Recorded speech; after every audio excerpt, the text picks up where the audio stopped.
Hello everyone, Phoenix Knight here. Welcome to the channel, and welcome to a new playthrough on the channel. It's been an interesting month of Call of Cthulhu adventures, and actually Mythos month as a whole, and it's been a interesting day. Maybe we'll talk about that a little bit later. Anyway, in this video we're going to take on our last Call of Cthulhu adventure for the month. Don't panic about the message in the description, because we will be taking on other Call of Cthulhu adventures on the channel again in the future. But this time, we're taking our first 1990s adventure as we find ourselves alone against the Static, a solo 1990s adventure beyond signal range. We'll get a little bit of an intro here. Alex and Charlie believe that a secluded weekend getaway in the Dakota Black Hills is just what they need to reinvigorate their marriage. But older and darker things than broken hearts exist in the forgotten places of the world. That's always fun. And of course I've got my pen, which I'm actually going to want a pencil for this, so stand by while I go get a pencil.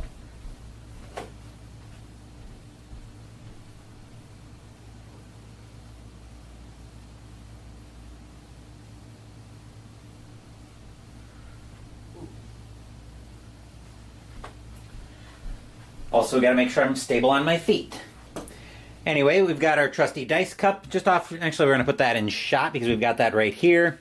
We've got our set of RPG dice, and we've got our adventure. I've also got the character sheets that I'm keeping on.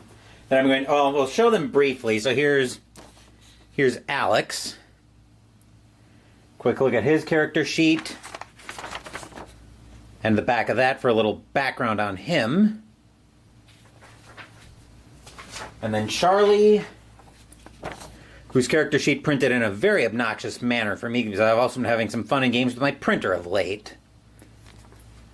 And then the back side of that, and then what technically would be the back side of that, even though the flip happened a little bit weird. It was a little bit weird on that. So we'll keep those two off shot, and I've also got the log sheet over here that I will most likely need. So I think with that, we're all set for this adventure. I'll pull the dice out for the time being, and I'll explain how a typical roll works when we actually get into it. So we'll get all the dice out.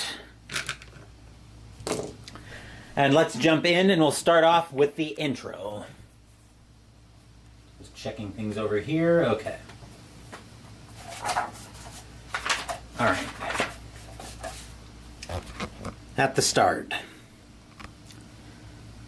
Somewhere in the forgotten wilds, where pine needles carpet the forest floor, something stirs.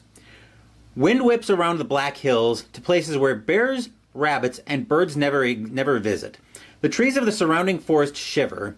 Beneath the moist earth, something wakes.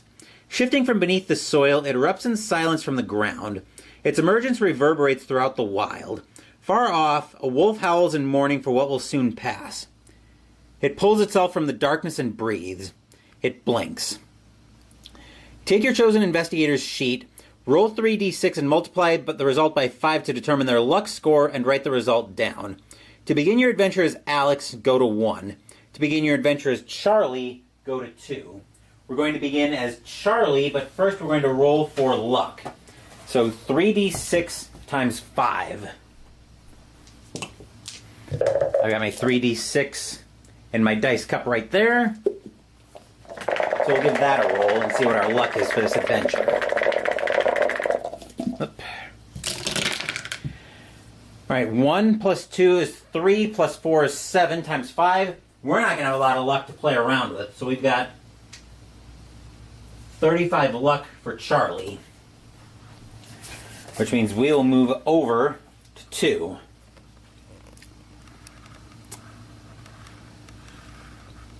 Buzz, Alex mutters absent-mindedly, opening and closing the car's electric window for the 10th time in 2 minutes. You grit your teeth. You only just got back on the road after your truck stop break, and Alex is already fiddled with every button within reach. You're left to steer the car and navigate using a ridiculously oversized map. Alex gets bored of the window size, then turns to you. Can you just let me hold the map? No, I can do this just fine, you reply. The two of you already missed one turn off this trip because Alex lost track of your route. It's better for you to just take care of everything. It is late afternoon on a rural back road deep within the Black Hills. The sun is high, but the air is cold. Tall pine trees and rolling valleys stretch as far as you can see in every direction. Crisp autumn air drifts in through Alex's open window. Then you hear an electronic buzz for a moment. Suddenly it appears again. On and off. On and off. You bite your tongue and keep silent. Alex turns on the radio. You hear a harsh screech of static as they start scanning through different frequencies. This is all pointless. You're way out of signal range. The only song you can pick up is a heavily distorted Neil Diamond single. To ask Alex to stop, go to 83. To just ignore the sound, go to 96. I know I'd be getting a little annoyed at the moment, so I'd ask him to stop. Let's go to 83.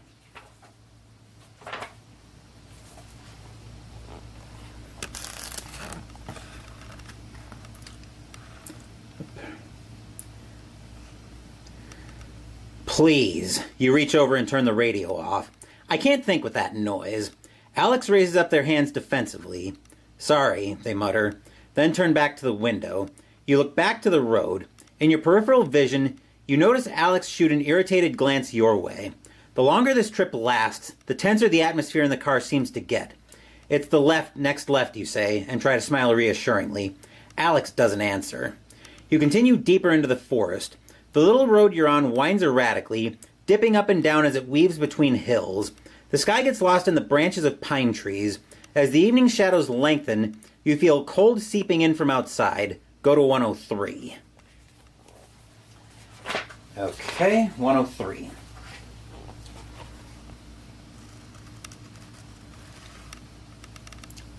The sun gradually sets. Your car's headlights cut into the darkness, revealing the road ahead, just a few feet at a time. Finally, they drift over the front of a cabin, reflecting off two windows on either side of a front door, glaring back at you like watchful eyes. You pull up and park. Finally, Alex sighs, stepping out onto the gravel driveway. You haul yourself out of the seat, stretch your back, and walk around to the trunk to get your bags. It's cold here. The cold night air seizes around you like a vice. You weren't expecting it to be this chilly. Are you hungry? Alex asks, while you try to keep from shivering. Make a constitution roll. If you fail, check or tick touched by cold on the log sheet below. So we'll make the constitution roll first. On Charlie's character sheet, we see... I'm going to just go with him and his and his, I'm going to go with he, she pronouns for Alex and Charlie, respectively. Charlie's constitution, though, is a 60. So the way we make rolls in Call of Cthulhu, we won't need the D6s for that. We're going to use D percentile dice. This will be my 10s dice. This will be my 1s dice. The constitution value of 60 that we were at, we want to be at or below that. So let's give this a roll. And on every roll except for luck and sanity rolls, we can spend luck to manipulate those. But with Charlie only having a luck of 35, I really don't want to spend luck if I don't have to. So we're looking at a 60.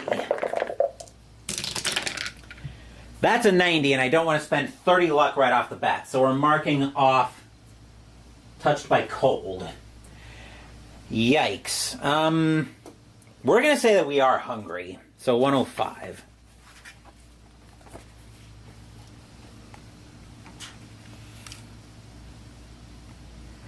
Please. Burgers? Alex smiles. Sure. You drag the bags to the cabin and unlock the door. You stick one hand inside, feel for the light switch, then flick it on. Alex peeks inside and nods approvingly. Wow, super cozy. Go to 327.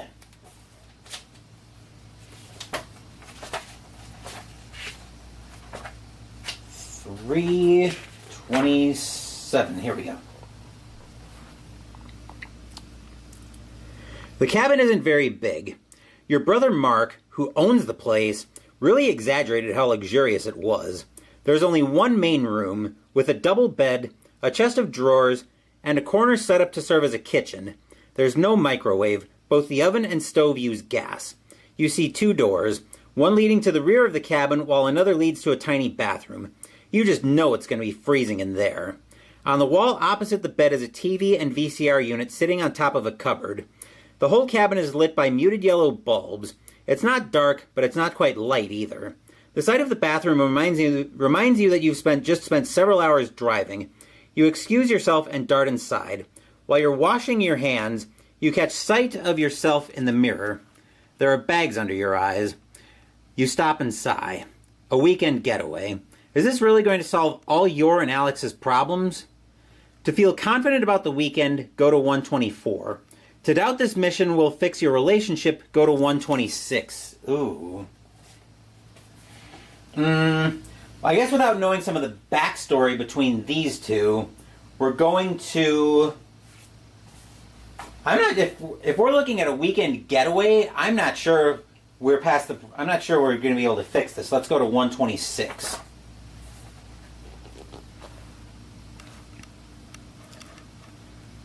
This cabin sucks. Mark always seems so excited when he talks about it, but really, it's kind of a dump.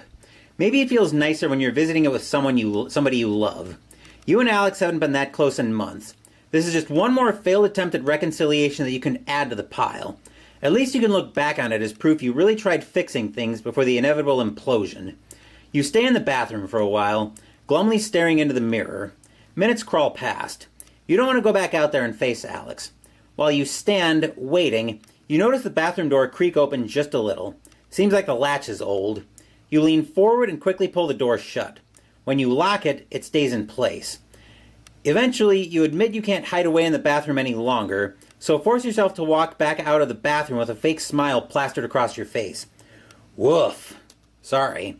I've been holding on to that one since we left Pierre. Alex just doesn't look up. They just roll their eyes. They're standing in the kitchen now, chopping up vegetables. You cross over to the bed and lie down on it.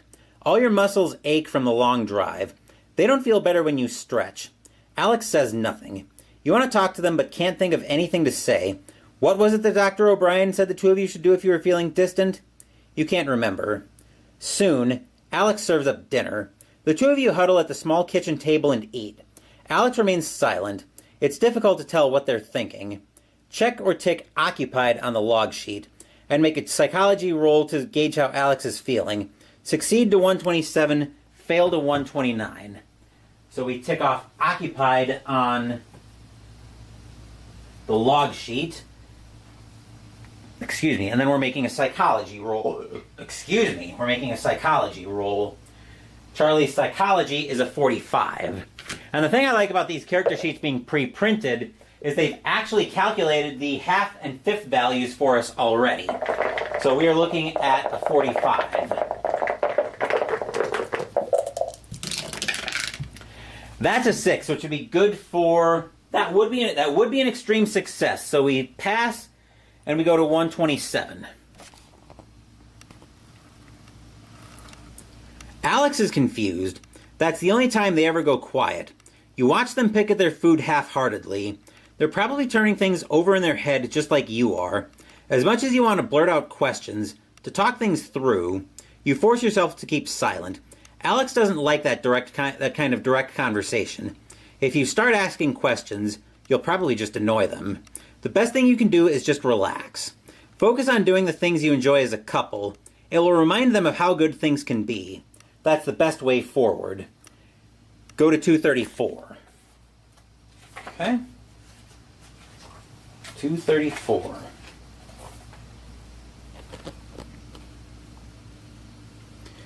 Hey, do you want to watch a movie, you ask? Alex hesitates. The two of you used to fall asleep to movies almost every night when you were first dating.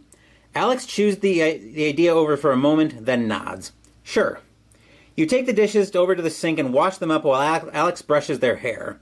When you're done, you head over to the TV unit. It's a relatively cheap model from the late 80s sitting on top of a dusty VCR player.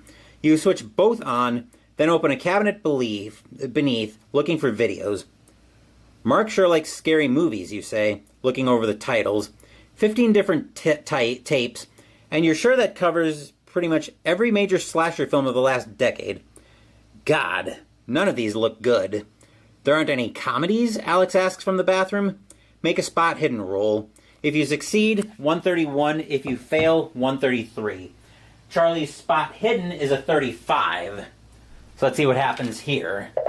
Once again, we want to be at or under 35 to pass the roll. That's a 34, which is, wow, just barely a pass. So we go to, where were we? Oh, yes. We succeed, go to 131. Okay, 131. Here we go.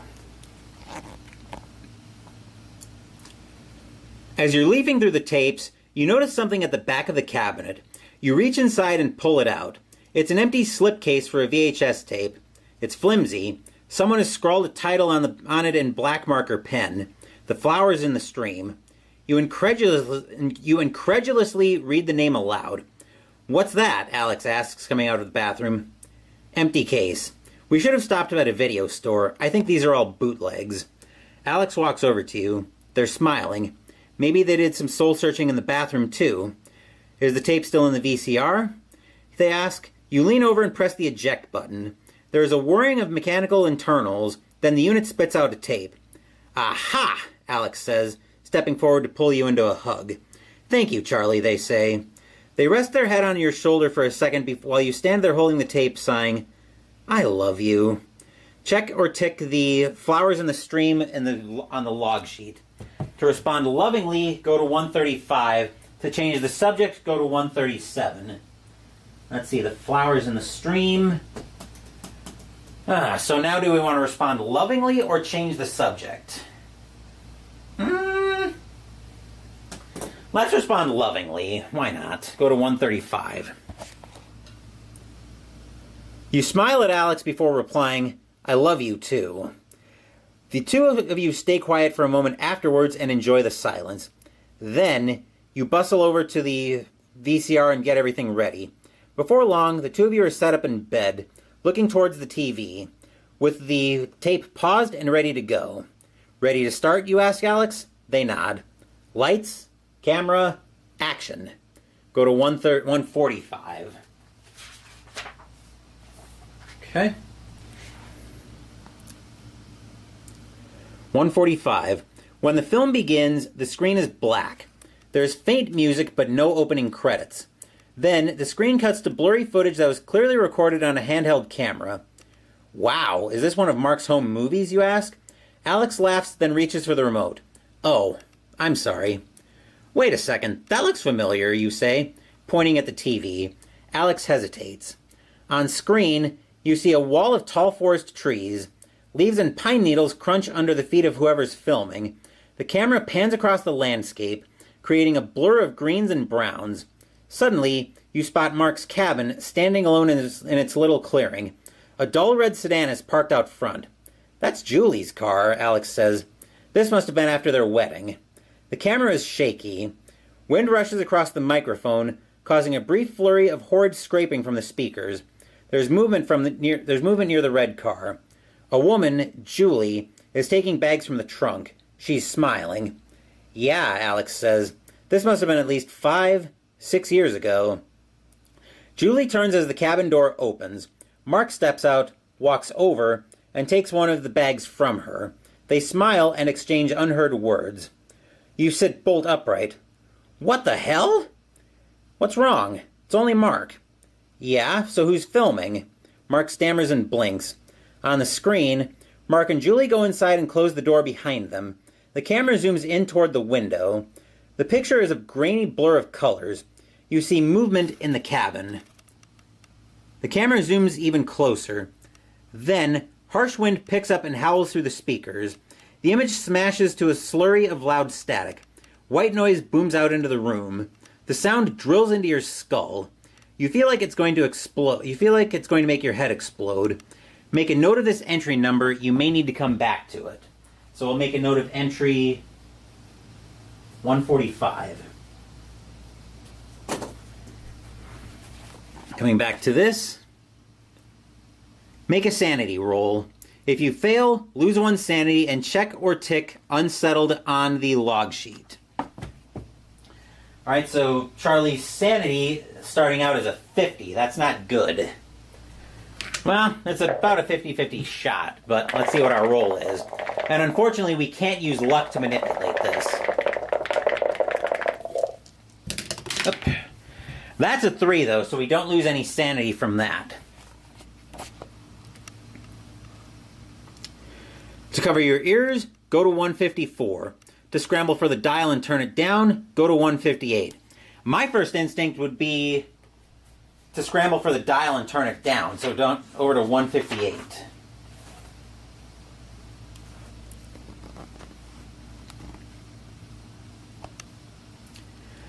You dart from the bed, grimacing at the ear-splitting noise. You switch the dial and kill the TV. Alex is sitting on the bed with their hands clamped over their ears like a dope. Sorry, it's only a remote for the VCR. There's no volume control. What the hell was that, you ask angrily. Alex shrugs. I don't know. Mark and Julie came out here with someone else? Alex laughs. I don't really want to think about what your brother and his wife might get up to when they're out here. You roll your eyes. That was creepy. It was like a peeping Tom. Well, we know it's not. Alex gestures to the TV cabinet. Why would Mark and Julie have the tape? If Broken Heart is checked on the log sheet, you can't stay calm, which we can't. You must go to 160. To get frustrated with Alex, we go to 160 as well. To stay calm, go to 174. For the time being, we're going to stay calm. Or try to, anyway.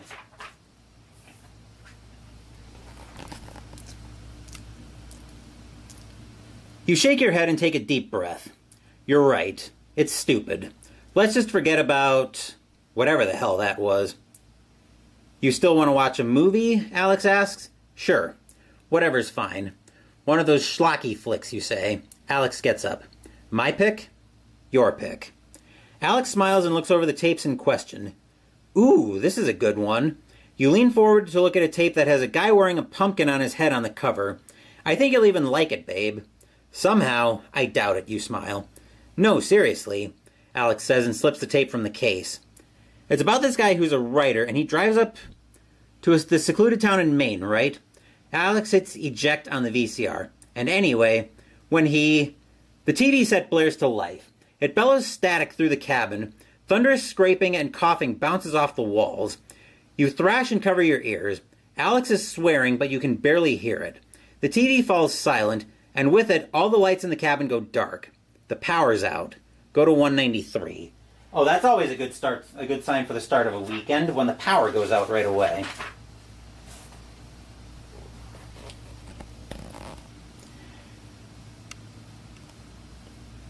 Alex? You ask the darkness. Yeah? What was that? I think the power's out. You hear scrambling in the darkness as Alex shuffles along the floor, one hand touching the wall. They flick the light switch several times. I thought this place was on solar power? That's what they said. Maybe something's broken. Do you think there's a backup? No idea. I guess we'll need to go into town tomorrow and call Mark to ask him. Great. You press your fists against your brow. That's just great. Your heart is still racing after that last burst of noise. You take your hands away from your face, but it doesn't get any lighter. It's pitch black in the cabin. You feel anxiety start to build in your chest. If either Broken Heart or Blame Game is checked or ticked on the log sheet, you can't lean on Alex for support, go to 207. To lean on Alex for support, go to 205. To give up and go to sleep, go to 207. I think at this point, I would probably... What to do? I think we're going to... I think we're going to lean on Alex.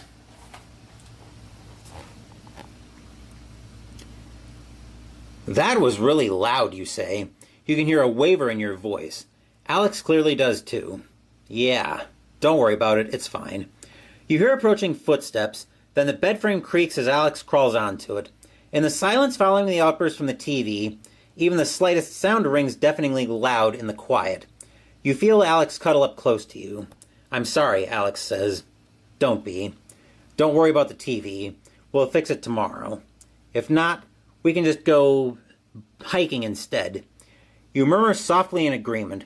Alex wraps an arm around you. You feel their breathing on the back of your neck. It slows quickly and fades into the gentle rumble of sleep. The sound is steady and calming. Before long, you drift off too. The only sound that disturbs you is the faint creaking of pines echoing softly through the Black Hills. Go to 34. All right, over to entry 34.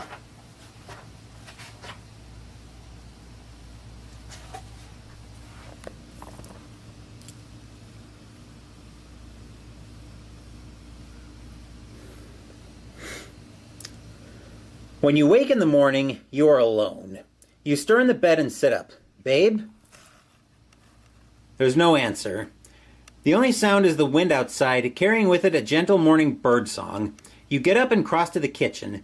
There's a note taped to the chunky refrigerator, which is written in familiar handwriting. Sorry again. Just want this weekend to be special. Gone to town to get help fixing power. Back ASAP. Love you. You set the note down. Looks like you have a few hours to yourself. To eat some breakfast, go to 35. To go for a brisk walk, go to 37. I think I would probably be going for... I would probably just be staying tight and having some breakfast at the moment, so let's do that. You scrounge up some bacon and eggs. The spit and splutter of cooking fat fills the kitchen. The leaden quiet out here is unsettling. More than once, you make to turn the radio on before remembering that it won't work with the power out.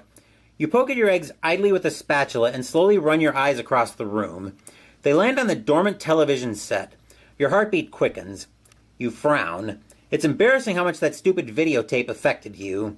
You roll your eyes and turn off the gas. You eat your hearty breakfast in silence. Once you're done and have washed the dishes, you realize you've got nothing else to do, so decide to go for a walk. To leave right away, go to 36. To wait a few minutes in case your partner returns, go to 41. If we figure they're going to be they're going to be gone for a while, we might as well leave right away. So let's go for a walk. Outside, the air is fresh. The sun is warm, and the sky is mostly clear. You fill your lungs with the scent of moist soil and pine trees. You take a few steps forward and peer down the driveway. It weaves away into the woods. The trees are so thick here that you'd probably have a better chance listening out for cars than looking for them. You turn and head down a walking trail just by the cabin. The earth has been worn smooth by the hiking shoes of innumerable visiting families. To slowly get excited about this vacation, go to 39. To grow even more anxious, go to 40. I feel like I'd actually start getting a little bit excited now that we're kind of at peace a little bit. So let's go to 39. The nature surrounding you eats away at the stress layered into your being. You feel yourself truly smile for the first time in weeks. It happens without any effort on your part. It feels good. You close your eyes and turn your face to the sky. The fresh air and sunlight kiss your skin. It's glorious. Off to the left, you hear running water. You open your eyes and look toward the source of the sound. It's coming from just off the trail you've been walking along. To investigate the sound, go to 44. To stick to the trail, go to 49. Of course, we all know sunlight does dreadful things to my doughy ghost-like complexion, but that's another story. Anyway, here we're going to go ahead and investigate the sound. Any friends out here could be welcome. So, 44. You step off the trail and stride through the forest towards the sound of running water. The ground is uneven, so you steady yourself on the trunks of nearby pines as you go. You wait for a little while until the sound of the water gets louder. You crest a small ridge and discover a bubbling stream just on the other side. The water is rushing downhill fast, headed south. It's clear and fresh. The trickling sound is melodic. If the flowers in the stream is checked or ticked on the log sheet, this place reminds you of something. You must go to 48. And on the log sheet, the flowers in the stream is checked, so 48 we go. You flinch. The black marker label on the videotape that played just before the TV blew up jumps to your mind. The flowers in the stream. Looking at this stream, the flowers at its bank, and the leaves drifting down on its current, the memory of screeching static rings in your ears. You lift your eyes from the water and look around you. There's nothing unusual here. Just the trail at your back and lonely pines all along the length of the water. You are alone. Go to 49. It's time to keep walking. You refocus your mind and head determinedly down the trail, farther down the black hills and deeper into the forest. It's a pleasant hike. Sunlight filters through pine branches and casts up dancing shadows all about you in the cool morning air. After about half an hour or so, you feel nature calling and step behind a tree to pee. You are fumbling with your clothes when you spot something. Ahead, off the trail and nestled in a narrow valley, is a dilapidated wooden shed. To investigate the shed, go to 56. To ignore the shed, go to 79. Given that I kind of want the lay of the land here, I think we're going to investigate the shed, so go to 56.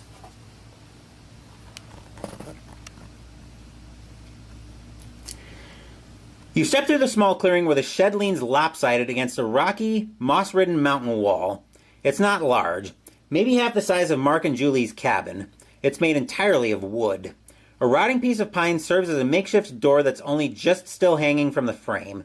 The place looks like nobody has been here in years. You step closer to the shed and put your hand against the door. It swings in slowly and easily. The shed is dark inside. You see the faint shadowy blotches of furniture hidden in the gloom. If nyctophobe is checked or ticked on the log sheet, the darkness makes you nervous, go to 80, which it doesn't.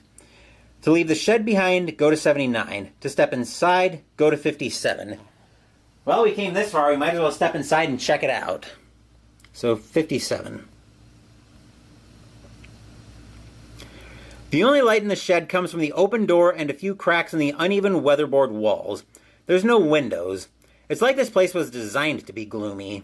You see a small workbench, a wall-mounted cupboard, and a stack of cardboard boxes. The rest of the furniture is mildewy and unremarkable. The floorboards creak beneath you as you walk across the room.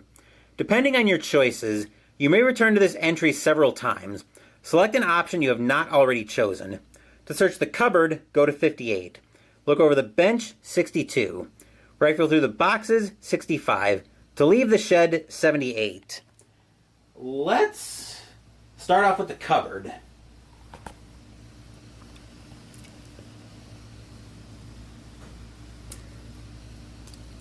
The cupboard hangs precariously from a dilapidated wall.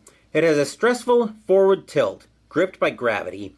You see a few rusted nails securing it in place. You carefully open the doors. Within are two little shelves, both lined with videotapes. They're home tapes, like the ones Mark had, with white stickers on the front marked by black Sharpies. The tapes are all caked with moss and spider webs. Make a spot hidden roll to search through the tapes. If you succeed, go to 59. If you fail, go to 60. Okay, so once again, where spot hidden is a 35. There is an option to push coming up, but I have a feeling with a 35, we're probably not going to push this roll. But at 35 exactly means we pass it, so we go to 59.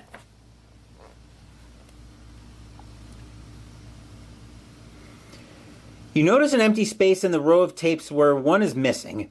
You reach out and take the tape next to it.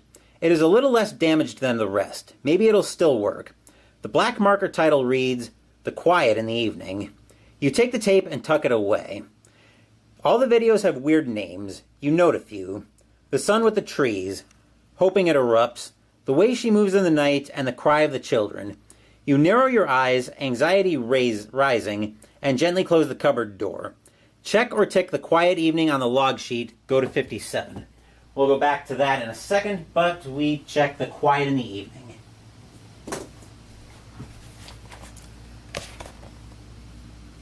Alright, so we've searched the cupboard. Let's go to the bench next. The bench is laden with a collection of tools. None have been touched in years. They're covered in greasy dust.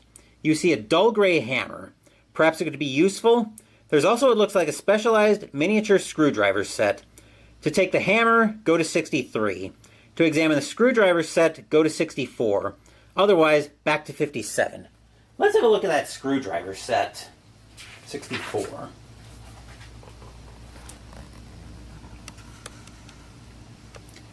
You take the case and open it. It's full of tiny drivers. The heads are bizarre and strange shapes. Your mind whirls. What wondrous secret purpose must these tools be for? What tiny instrument were they complicit in the functioning of? What strange mystery have you stumbled upon? Your mind races as you consider the possibilities. Seriously, though, it's just a set of tiny screwdrivers. You have no idea what they're for. Check or tick toolkit on the log sheet, which we'll do that here.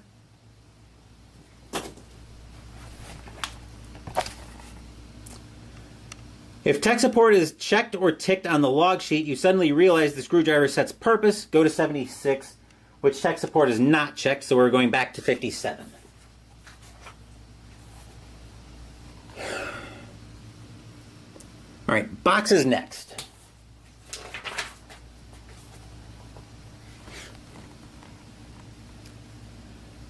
The boxes are wet and caked with mildew. You open the flaps on the topmost box. The cloying smell of rot hits your nostrils as soon as you touch it. Inside is a pile of black clothing. You pull the first article out. The smell gets worse. The clothing is all long and hooded, and each is about the size of a bedsheet. This looks like something somebody would wear in one of Mark's stupid slasher films. To keep searching through the boxes, go to 66, otherwise back to 57. Let's keep searching.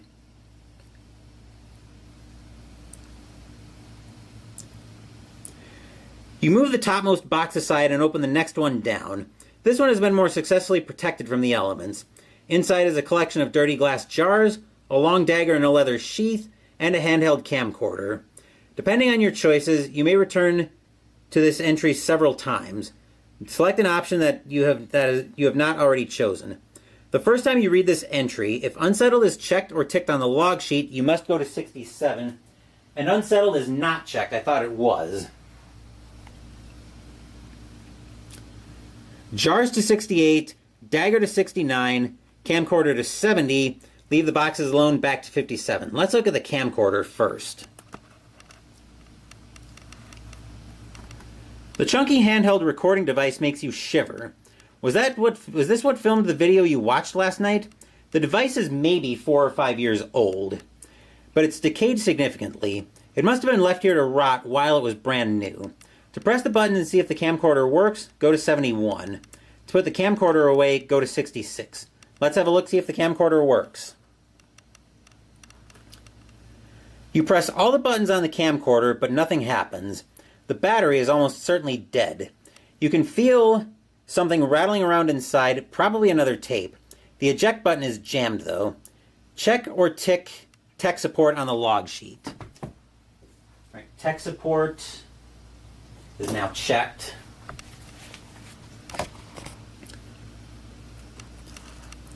If toolkit is checked or ticked on the log sheet, you remember a useful item that might help. Go to 72. Toolkit is checked, so let's take a look. That's what the screwdrivers are for. You head back over to the cupboard, grab the screwdriver set, and turn the camcorder over. You try to dismantle it to get the tape out. Make a mechanical repair roll. If you succeed, to 73. If you fail, to 74. Charlie's mechanical repair, yikes, is a 10. She doesn't have any points into this one, so it's a base roll.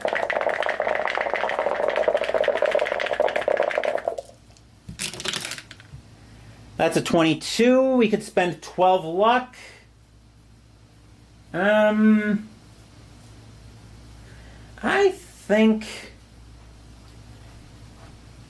think we'll spend the 12 luck. So we'll go to 23. So we'll succeed at the roll and go to 73.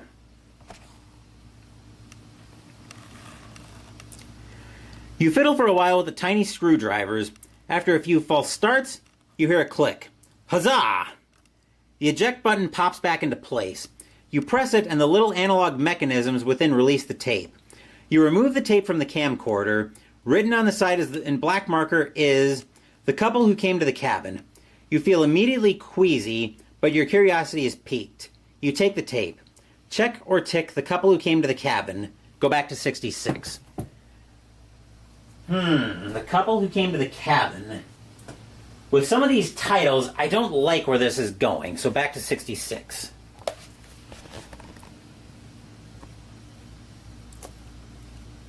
Let's look at the dagger next.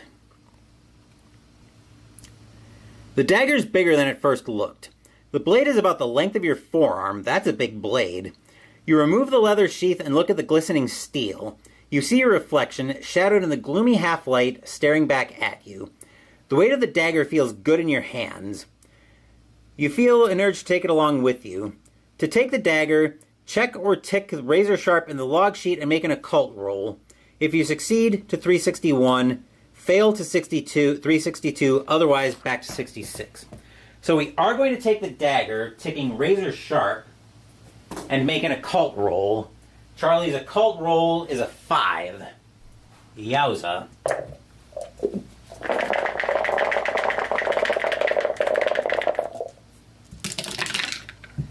That's a 55, so we're going to fail that out. So we'll go to 362.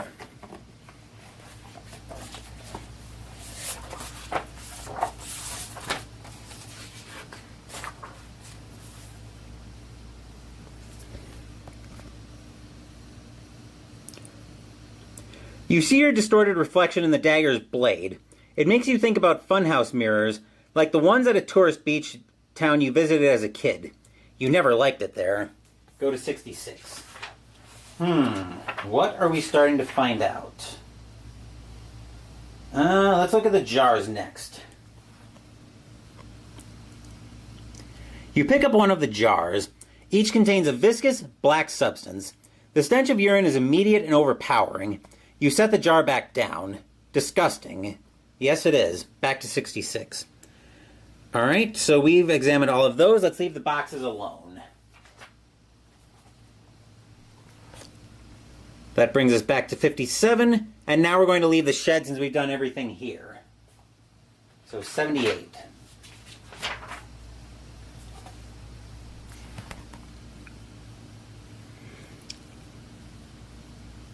That's enough of that. You step out of the little shed and back into the forest. You wince in the harsh light of the sun and let your eyes adjust. You make your way back to the trail and continue your hike for about half an hour. Then you turn and head back home. Go to 84. You crest the rise that leads back to the cabin. The sun is high in the sky. It's late morning, soon to be afternoon. You sigh. There's no sign of the car, and therefore you're probably still without power or your partner. For now. You head inside. Everything is well lit by the late morning glow. You change out of your walking clothes and leave them on the bed, then head into the bathroom to shower. If occupied is checked or ticked on the log sheet, you remember a minor detail. You must go to 86, and occupied is checked. So 86.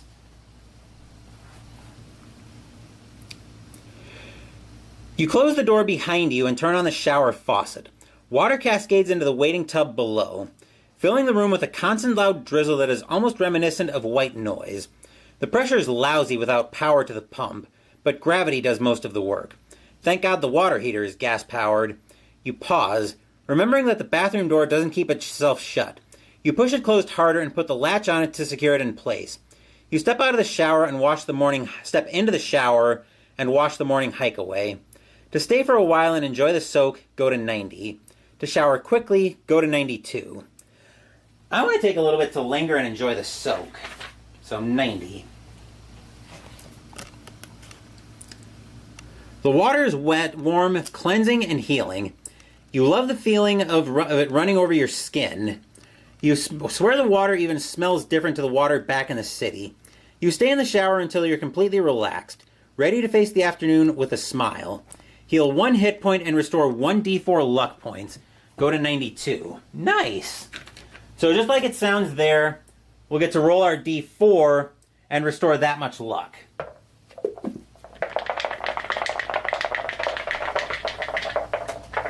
I'm actually going to get a drink of Crystal Light.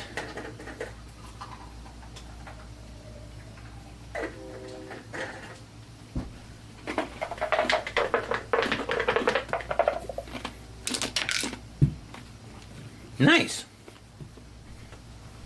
So we get 4 luck points back, which brings Charlie back up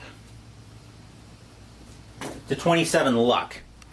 And now we go for 92, yes. You get out of the shower and dry off. You step back into the cabin and decide to get dressed. To put on jeans and a t-shirt, check or tick practical on the log sheet. Or to put on warm, soft track pants and a sweater, check or tick comfortable on the log sheet. Choose either option, then go to 93. We're going to put on jeans and a t-shirt to check practical. 93. Freshly dressed, you feel renewed. Now, what to do with the afternoon while you wait for your partner to return? Hopefully they have a solution to the power problem. To make some food, go to 94. To search for flashlights and batteries so you have light for when it gets dark, go to 95. To try and restore the power yourself, go to 368. I feel like trying to restore the power ourselves is probably a bad idea, so I think we're going to see if there are flashlights and batteries here. You know there was a heavy-duty flashlight in the car, but it's gone now. What do you have here in the cabin? Right now, when the sun goes down, you'll be left in the dark. Make a spot hidden roll. Succeed to 97, fail to 98. There's an option to push the roll, but let's worry about the initial spot hidden roll first. Charlie's spot hidden, once again, is a 35.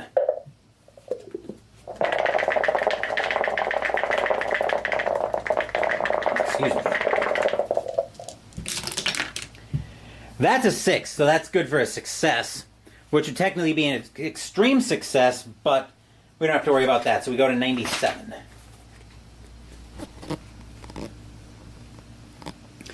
In the cupboard beneath the sink, you find a little plastic container with a mini flashlight in it. You switch it on. It works, but the beam is weak. The batteries are probably dying. You look for spares in the pantry, the bathroom, and in the bedside tables.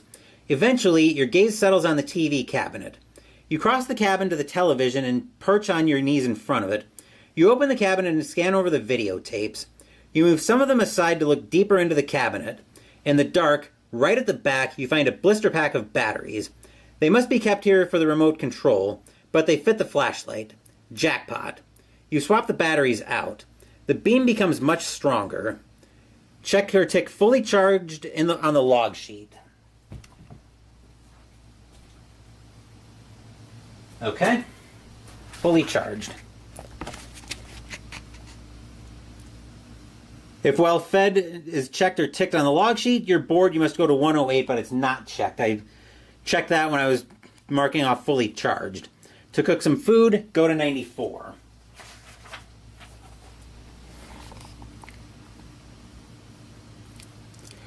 You head to the kitchenette. You're glad the fridge and stove are powered by gas. You cook up a meal, then enjoy it alone at the little dining table. Check or tick well fed on the log sheet. Now it's checked.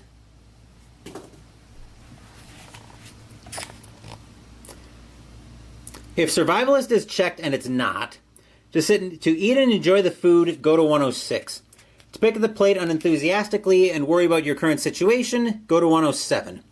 Might as well enjoy the food. So 106.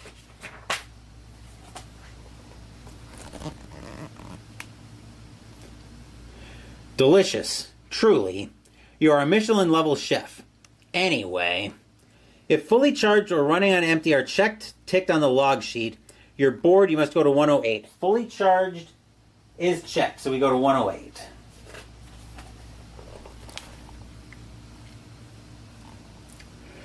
You can't think of anything else to do in the cabin, and restlessness is creeping in. For a while, you lie on the sofa and read an old beat-up paperback from a shelf in the corner. You think it's pretty good, but a little flowery and overwritten, not to mention how grating prose written in the second person can be. Make a listen roll. If you succeed, go to 110, fail to 113. Charlie's listen is a 50. And we can spend luck to manipulate this if we need to.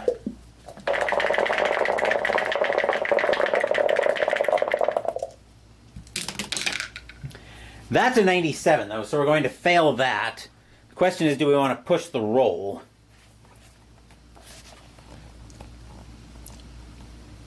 If you fail but wish to push the roll, you may roll a second time at the risk of missing a critical detail. If you succeed the pushed roll, go to 110. If you fail, go to 112. Let's not push the roll, so we're going to go to 113. There's a knock at the door. You sit up sharply. You didn't hear any cars. You wait for a moment before moving, questioning yourself. Did you imagine the sound? After a few seconds, you hear another knock, this one louder. You stand up, cross to the front door, and answer it. And open it. A balding man is standing on the porch dressed in a thick winter coat. He has his hand in his pockets. You do not recognize him. Hello, he says. He isn't smiling. He He isn't smiling. He looks past your shoulder into the cabin. Is Julie home? Julie? That's Mark's wife. To ask who the strange man is, go to 114. To tell him Julie isn't here, go to 122.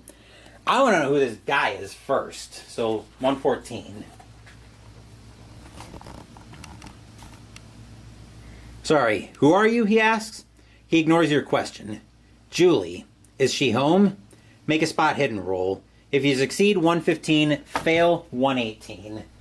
Spot hidden, once again, is a 35, but we've been doing pretty well on spot hidden today. Don't ask me why, but we have been.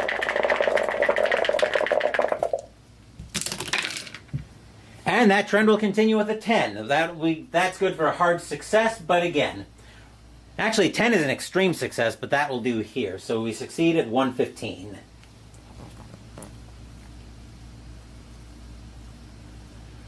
You glance past the stranger to see the clearing behind him, where your car was parked. The clearing that leads to the main road. This guy must have walked to the cabin. It's empty. Go to 118. You don't know what to say next. Are you lost, he asks. You ask. Just looking for Julie, he replies. Can you tell me your name? He stares at you. He stares at you. You stare back. Sir, you ask. Is Julie home, he asks again. To keep talking, go to 116. To ask the stranger to leave, go to 117. To close the door on the stranger, go to 128. Oh, yikes. I don't like this situation of strange guy coming up to the cabin, but I think we're going to ask him to leave.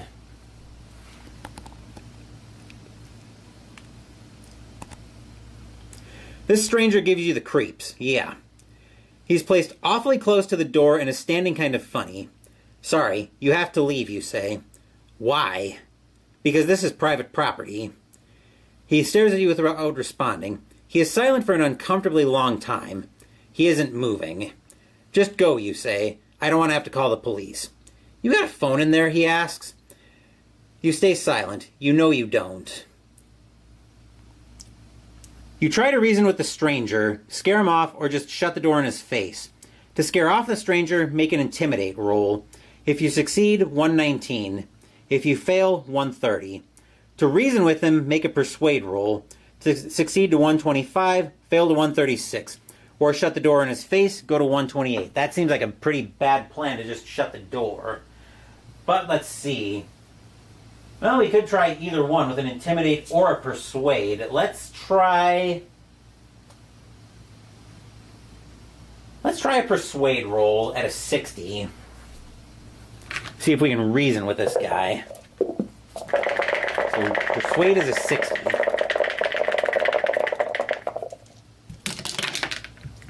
That's a 90, and I don't want to spend 30 luck. So we're going to fail the persuade roll and go to 136.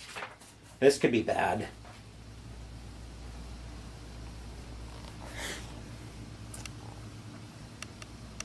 It would be like totally swell if you just got out of here, you say. Seriously. He blinks. Please? What time do you go to bed, he asks. Excuse me? I could come back then, he says. You stammer. Well, he asks. You feel a chill in your gut. His empty eyes continue to bore into you. Suddenly, without another word, he turns on his heel and walks away. You watch as he goes. He doesn't head down the driveway. He takes the trail that leads into the forest, the same trail you went walking on earlier. Your heart is hammering. A sharp spike of adrenaline makes your hands tremble. Make a note of this entry number. You may need to return to it. So we'll note entry number 136. Okay. Make a sanity roll. If you fail, lose one sanity. Her sanity, once again, is a 50.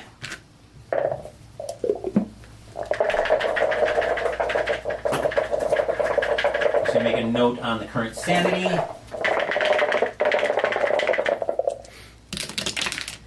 That's an 82, so we lose one sanity. And of course I can't spend luck to screw with this, and I'd have to spend a lot of sanity to make that happen. To follow the stranger, go to 138. To close the door and make sure it's locked, go to 120. I don't know that I'd be following some strange guy who came up to the cabin and was not interested in leaving when we asked him to, so 120.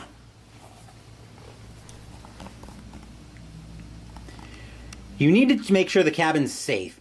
You check every lock you can find. You pull the door closed and lock it, sliding across the deadbolt to make doubly sure. Then, you walk to the bathroom and check the window. You latch it shut, too. The other windows in the cabin don't open, and there's just the one door in and out. It all seems safe. Check or tick lockdown on the log sheet. This could be problematic, but we've seen no sign of Alex coming back yet. To settle in for the night, go to 142. Yikes. Let's see, 142. Here we are. It's dark. Clouds cover the sky and the moon is hidden. You lay on top of the bed for a while, listening to the wind shaking the branches of the pines all around. Every few minutes, you think you hear your partner arriving back. Every time, you're wrong. When you walk around the cabin, you use your flashlight to guide your way. After a few hours, you make yourself a sandwich and eat it in the dark. While you chew, there's a knock at the door. It's a single knock. Suffocating silence follows it. To ignore the knock, go to 183. To answer the door, go to 176. Uh-oh. I would be a little bit nervous about the knock, but we are waiting for Alex to come back, so let's... This is probably a bad idea, but we're going to go answer the door. 176. You set the sandwich aside and swallow. You walk to the door, the flashlight guiding your way. Hello, you ask? You open the door. Darkness. The flashlight spreads a cone of dim light out into the night. The wind and the cold wash over you. Make a note of this entry number. You may need to return to it. So 176.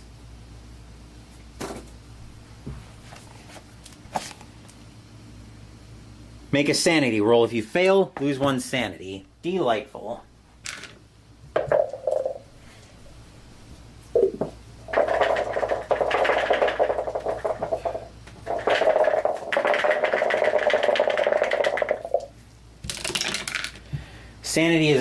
Sanity is a 49 this time. That's a 20, so we're fine. All right, where were we? Oh yes, here we are. If Lumberjack is checked or ticked on the log sheet, you spot an item you found, you must go to 177. Lumberjack is not checked. To dismiss the sound as an accident of the wind, go to 181. To wait a moment longer, go to 178. Let's wait a moment longer. Go to 178. It's cold and the wind is picking up and it's louder out here than you realized. You can't make out any individual sounds, it's just one long howl. It sounds like solid white noise, like howling, screeching static. Make a sanity roll. If you fail to 179, if you succeed to 180. Her sanity right now is a 49, so I'll be making a roll.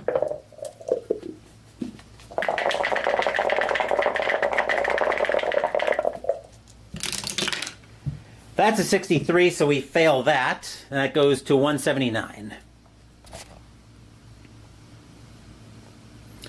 Static. Static. Howling static. In the trees and on the ground. In your face and down your throat. In your gut and in your eyes. Howling, howling, howling. Meshy, white, howling static. You hurry back inside. Make a note of this entry number. You may need to return to it. So 179. Lose a sanity, which brings us down to 48.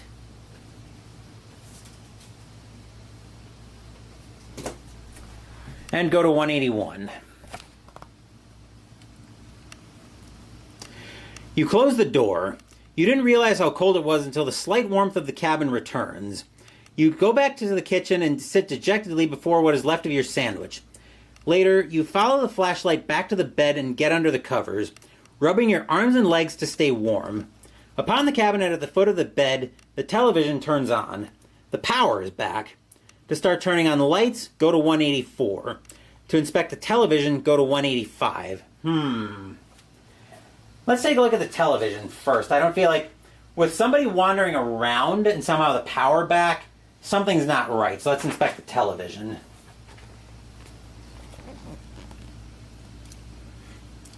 You hurry over to the television. You hit the power button. Nothing changes. The screen remains tuned to the VCR, displaying slightly illuminated black. Go to 186. It's quiet. The VCR is purring. The TV's dim. Depending on your choices, you may return to this entry several times. Select an option you have not already chosen. If the quiet in the evening is checked or ticked on the log sheet, you must go to 187. So that's where we're going. You produce the tape you found in the dilapidated shed. The title, written in black marker on the pen, black marker pen on the label, reads, The Quiet in the Evening. You take the tape to the television set and play it, and sit on your knees to reach the VCR. To play the tape, go to 188. To change your mind and put the tape away, back to 186. Let's play it. You insert the tape and press play. The screen flutters for a moment. Then the sounds of the forest come in. The tape looks to have been made with a handheld camcorder, kind of like the one we found earlier. The person recording is looking at a campfire. Flames are licking around a wet log. The sizzle and crack of wood merges with the rustle of surrounding trees. After a few moments of this, you hear a voice. It's a man's voice with a strange sing-song tone that reminds you of adult presenters on kids' television. It's so nice and quiet here at night, the voice says. You're pretty sure it belongs to whoever's holding the camera. Alone with my thoughts. Not a care in the world, I must say. The banality of this lonely self-talk creeps you out. The camera jolts to the left. It is now centered on the tree line, right on the edge of the light from the fire where the forest plunges into darkness. Hello, the man says. There's nothing but the quiet crackling of the fire. Hello? He stands up. He walks closer to the forest.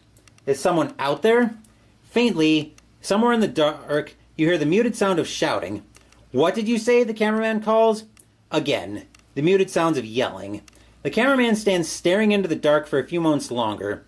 Then, hastily, he turns the camera down to face his boot-clad feet, strides back to his camp, and crawls into his tent. Panting, he quickly zips the entrance flap up. The tape ends. To rewind the tape and raise the volume to try to hear the muted voice, go to 189. To eject the tape, go to 186. Let's try to hear that muted voice. You rewind the tape, watching as the images flash in reverse before you. You stop at the part where the man turns the camera toward the forest. You crank the volume to max. Hello, the man says. You hear a very quiet voice yelling out in the dark. Hello? He stands up. He walks closer to the forest. Is someone out there? Make a listen roll. If you succeed to 190, fail to 192. Our listen is a 50. We're probably going to spend some luck so I can try to hear this voice. Oop. That's a 29, so we succeed. That goes to 190. You strain your ears.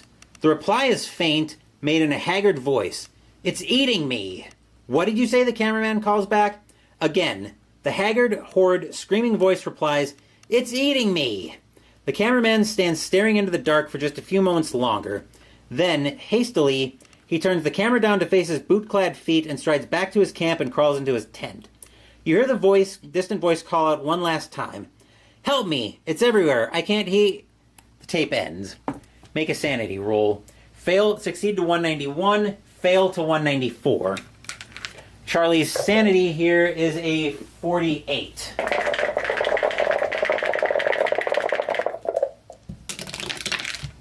That's a 39, so we succeed.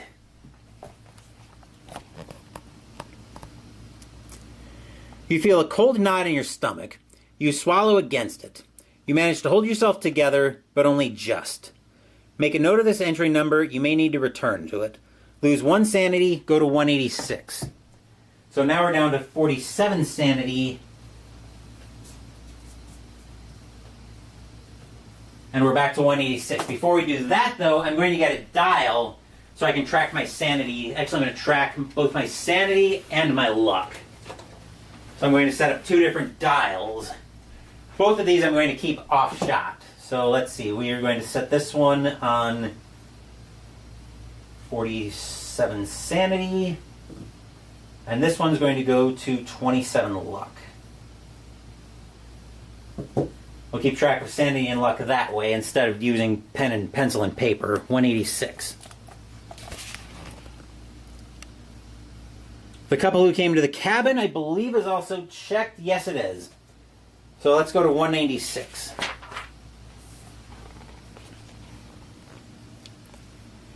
You take the tape you found jammed in the camcorder and look at it. Written on the side is, the couple who came to the cabin. You sit down in front of the television set and put the tape into the VCR. To press play, go to 197. To put the tape away, go to 186. Let's take a look. Let's play the tape. The tape starts. The screen shows a wooden wall. It pans around.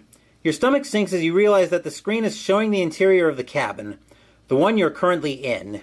The person holding the camera is looking around. They pan over the bed and the TV set.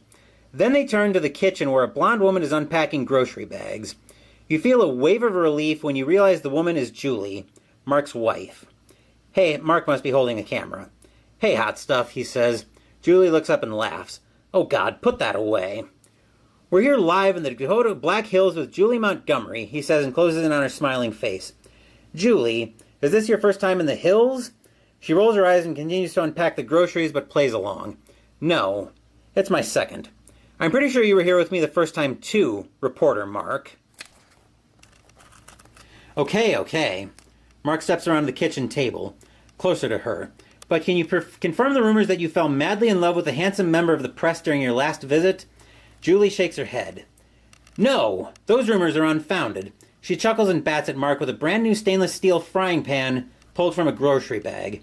Mark dodges away, giggling. Julie holds the pan up to playfully hide her face, as if avoiding the paparazzi.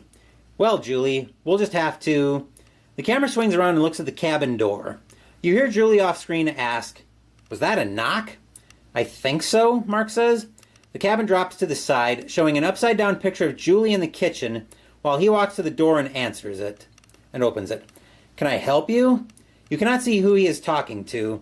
All you can see is an inverted Julie biting her nails. Are Alex and Charlie here? You hear a voice ask. I'm sorry, Mark says. Alex and Charlie, they here? No, you've got the wrong house. When will they be here?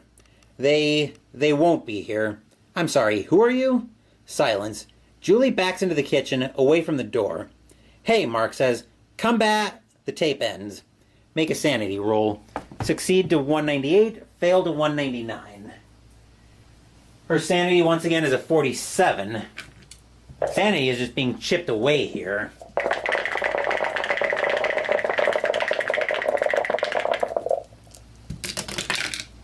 That's a 27, so we will pass. That sends us to 198. The tape is old as heck. Julie and Mark have owned the cabin for years. If the tape is from one of their early visits, how the hell did someone know to ask about you and your partner? There is some relief in knowing that the camcorder you found clearly belonged to Mark, so that shed must be his too. But who the hell was asking after you? Make a note of this entry number. You may need to return to it. Lose a sanity. Oops. So entry number 198. And we lose a sanity to go down to 46. And we have a choice now. We can either rewatch the tape to look for more clues, going to 200, or eject the tape and put it away back to 186. Let's watch for more clues.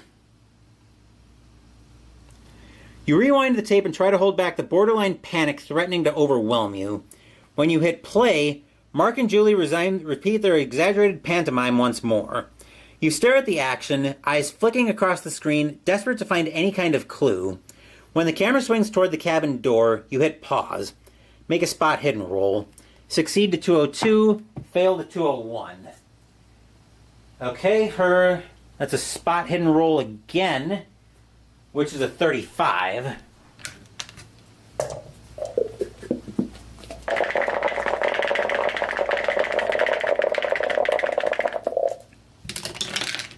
That's a 79, and I don't feel like spending the luck to make... Actually, I don't have the luck to spend to make that work.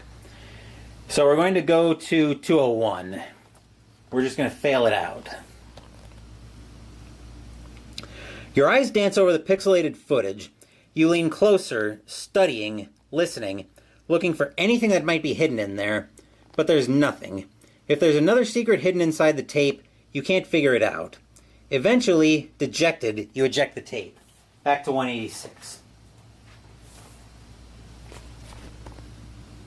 I think we're going to leave the TV alone at this point, so 223.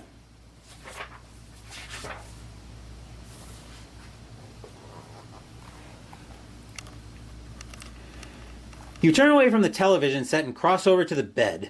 You sit down and try to avoid looking at it. You can hear it humming, ever so softly. To head to sleep, go to 255.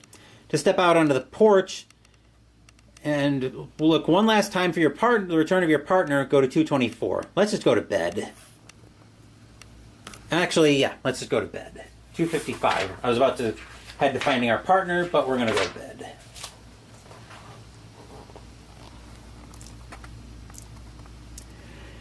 You crawl under the covers and without bothering to get changed. At least here, it's warm.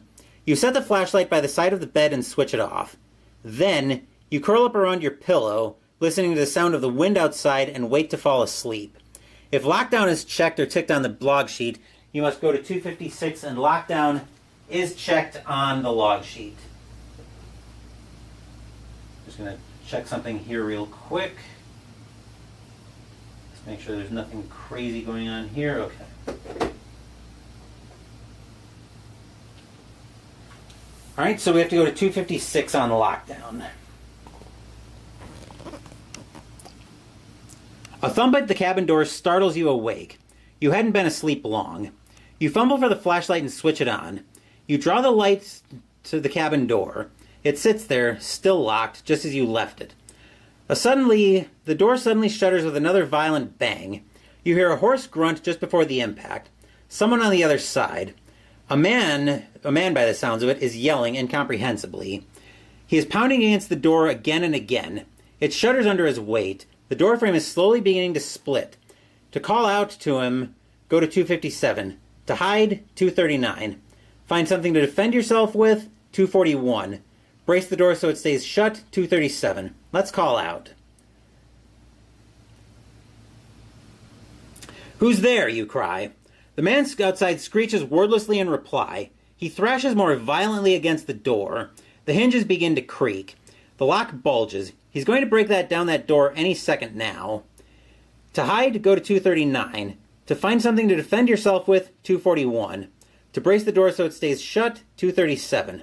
Let's go find something to defend ourselves with. So 241.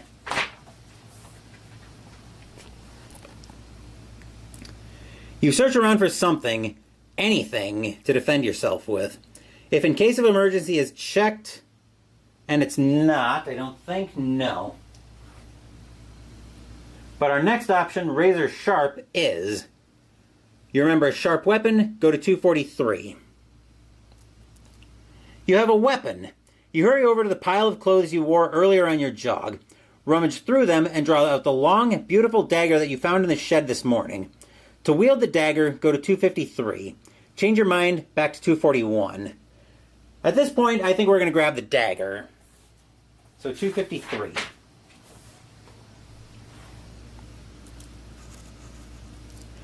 You grip the hilt of the ornate dagger. It feels powerful.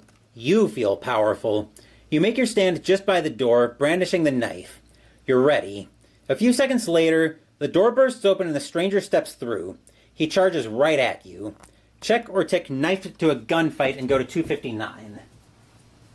So we're going to check knife to a gunfight. Uh-oh. 259.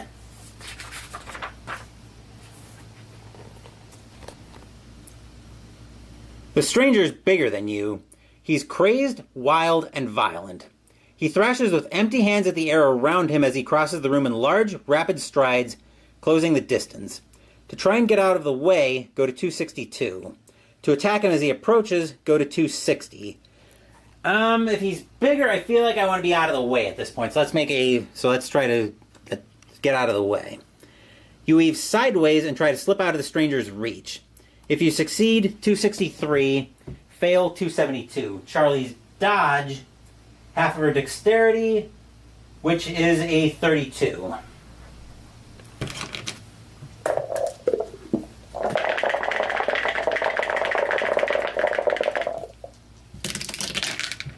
That's a 24, so we succeed. So 263. You duck under the stranger's wildly swinging fists. He stumbles past you, carried by the force of his blow, and almost tumbles over the bed. You end up behind him, just by the open cabin door. To make a run for it, go to 298. To attack him from behind, go to 264. We might as well attack him while we've got the advantage. Oop. The stranger's unbalanced, and you have the better position. You lunge forward and attack. Make a fighting, brawling roll and add a bonus die to the roll. If red-handed is checked or ticked on the log sheet, your wound adds a penalty die, canceling out the bonus die. If you succeed, 265, fail, 274. I'll talk about the penalty die first before I explain how the bonus die works, because they're basically the inverse of each other. The penalty die is we'd roll the tens die twice and take the higher of the two, whereas a bonus die is we can roll the tens die twice and take the lower. So her brawl roll, is a 55.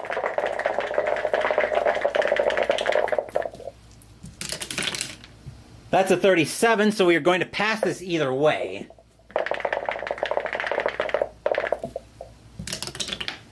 That's a 67, but because of the bonus die, we can take the 30 and make that a 37 to succeed, so 265. You surge forward, strike, and land a devastating blow. You put all your strength behind it. A jarring impact shoots up your arm. You definitely made contact. If last resort is checked, it is not.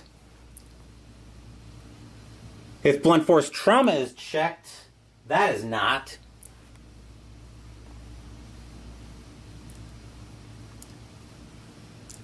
Knife to a gunfight is, so we check 271.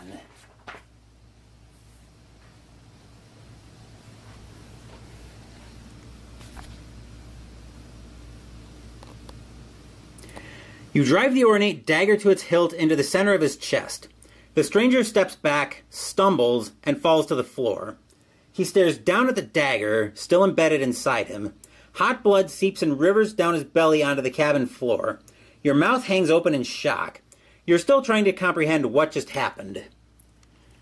Taken, the stranger mutters, as if in awe of the dagger. Taken, at last.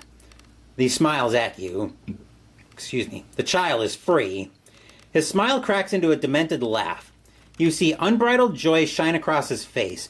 Then his tongue, thick and cylindrical, extends out unnaturally from his mouth, stretching to a hideous length.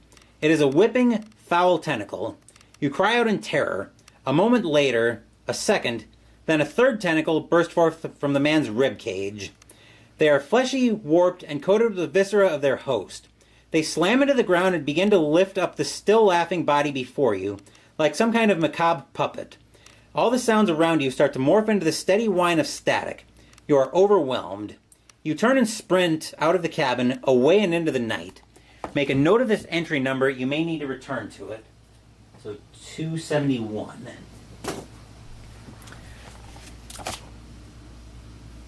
Check or tick arrival on the log sheet. So we'll do that.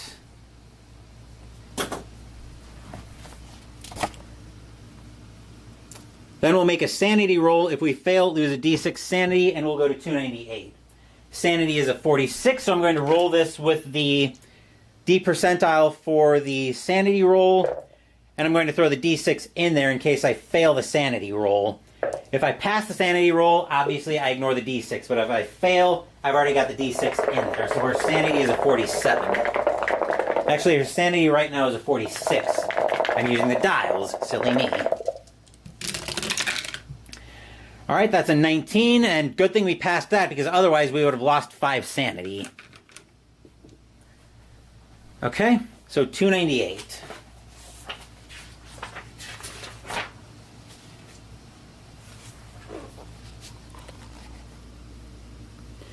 You dash out into the night, running as far and fast as your body can manage. The cold air burns your lungs.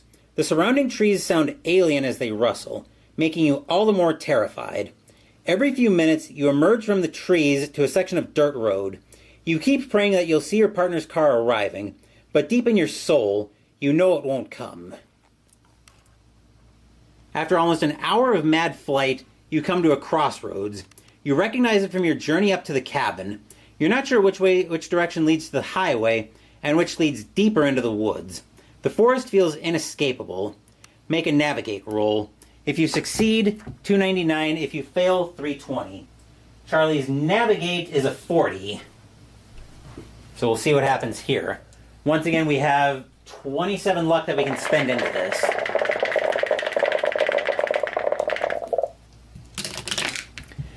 That's a 67, so we're going to fail that and go to 320.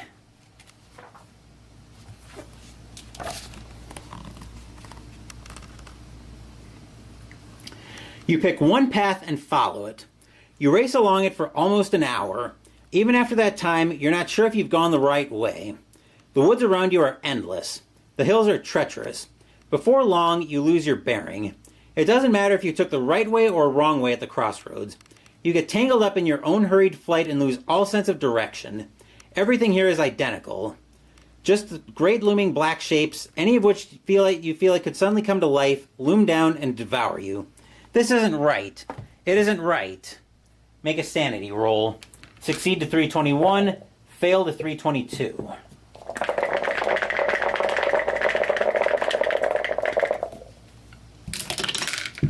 That's a 23, so we pass the sanity roll. Panic is not going to help you get out of these woods. You force yourself to take a few deep breaths and slow your racing heart. You turn, pick a random direction, and start walking determinedly. It's impossible to tell if you made the right call. Your flashlight is the only way to see your surroundings. The only thing you can tell is that the forest is quieter here. Time passes. Eventually, you start to tire. You're also getting seriously cold. You lean against a tree and catch your breath. If well-rested is checked or ticked on the log sheet, your previous rest bolsters your strength. You must go to 300. Well-rested is not checked, so we go to 301.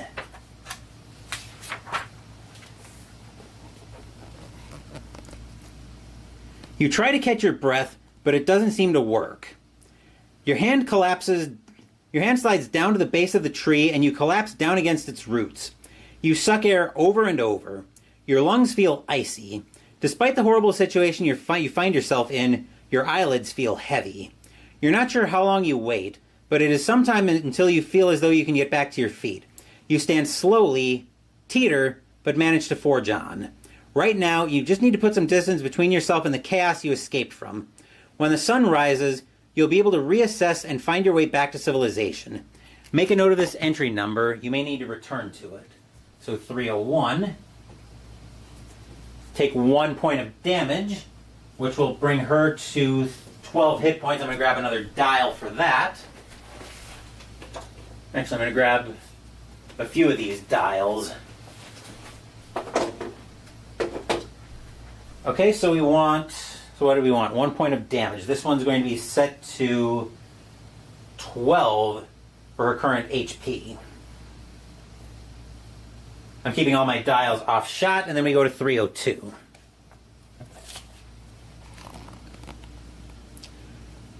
Pine needles and dirt crunch under your feet as you walk. You make progress, but with every step you feel yourself growing wearier. You need to find somewhere to rest. Maybe some high ground would be good? Or should you look for a grotto? Anywhere sheltered would be best, right? Just as you spot a cluster of trees where it looks like you'll be able to rest and stay dry, you hear a faint hiss from behind you. What was it? Static? Was the sound static? Adrenaline surges through your system. To investigate the sound, go to 303. To run like hell, go to 308. Let's run like hell. No! No! You don't stop to think. You take off at a sprint and race into the forest. You resist the urge to call out for help because you know that none is coming. Ahead of you, moonlight just barely reveals a jagged pathway littered with sharp rocks and treacherous tree roots. You try your best to avoid them. If running on empty is checked or ticked on the log sheet, your flashlight falters, you must go to 309.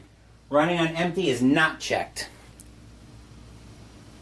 Fully charged, however, is lit, so we go to 323.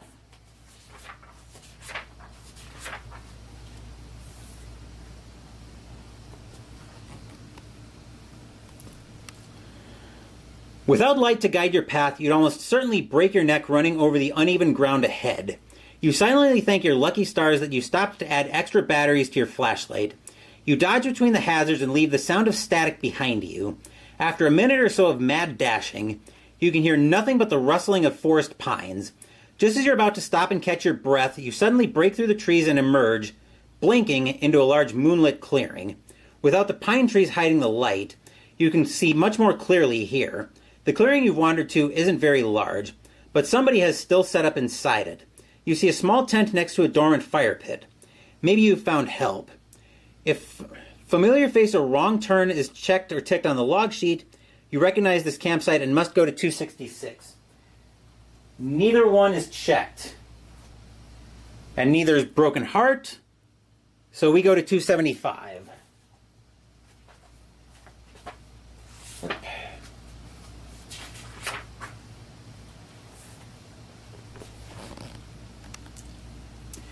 You made a lot of noise when you pushed through the trees into the clearing. Something rustles inside the tent. You've clearly woken up whoever's inside. Hello? A timid voice calls out. The tent flap unzips, and an unfamiliar man steps into the moonlight. He's fully clothed. He looks toward you, hesitates, then nods. You notice that his eyes show no sign of surprise. To respond politely, go to 335. Aggressively, to 286. He seems a little bit nervous by the timidity of his voice, so let's respond politely. 335.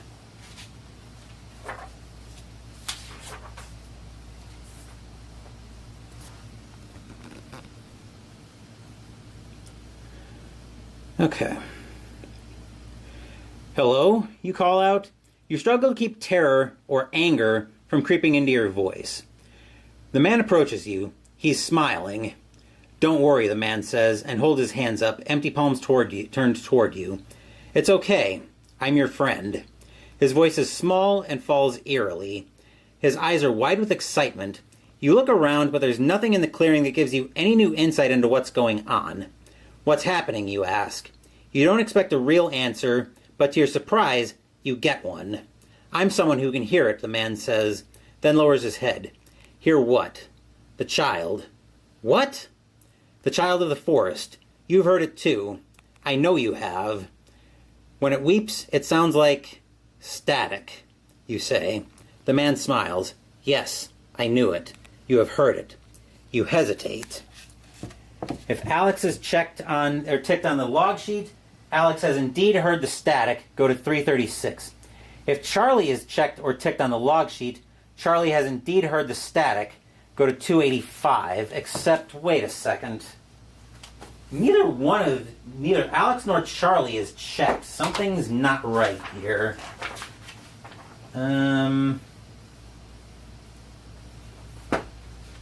Something...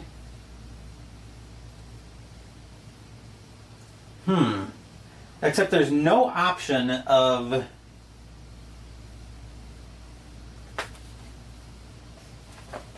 There's no option here for if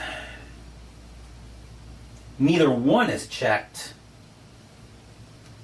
I almost wonder if entry 2 meant for you to check Charlie's name, because entry 1 has you check Alex's name. So I'm going to try not to get spoilerific, but I feel something's not adding up here at all. I'm going to take a drink of Crystal Light while I have a think about this, but I have a sneaking suspicion that that because you checked Alex for entry 1, I think starting the adventure as Charlie, you were supposed to check entry 2.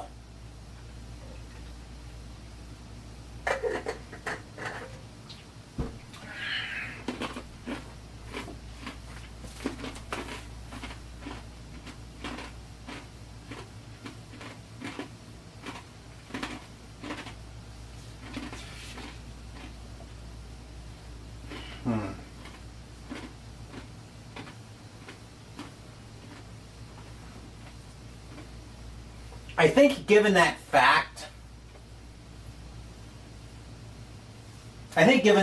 I'm going to check Charlie. Just because, like I said, it would have mentioned that Alex. It had you check Alex as in entry 1, and I think Charlie. I think given the fact that if you don't have Charlie checked on here, you don't have an entry to move. So I think entry 2 is supposed to have you check Charlie's name. I think I'll have to reach out to Chaosium about that to see what the story is there. So let me make a note in pen.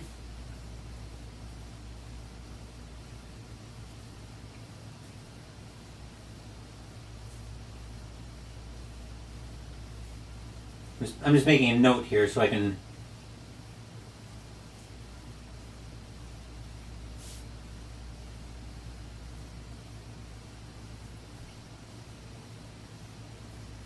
If not, 335 gives you no way forward.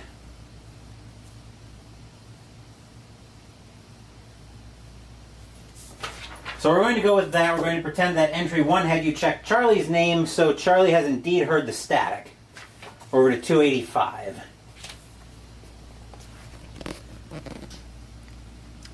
Charlie, he says.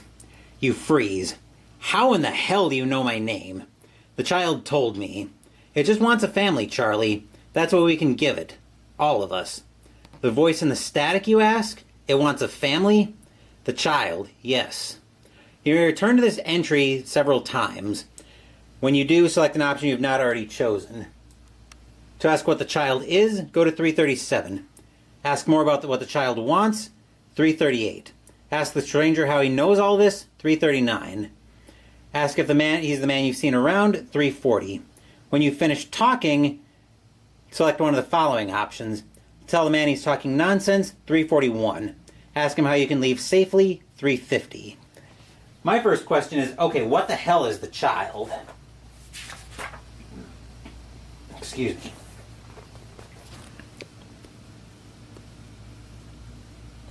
You keep calling it a child, you say. What actually is it? The man smiles. Something ancient. I know, a strange name for one so old. I believed it was birthed from Mother Earth herself. It exists alone, in the wild places of the world. It's lonely and aching. Since Charlie's checked and ticked, back to 285.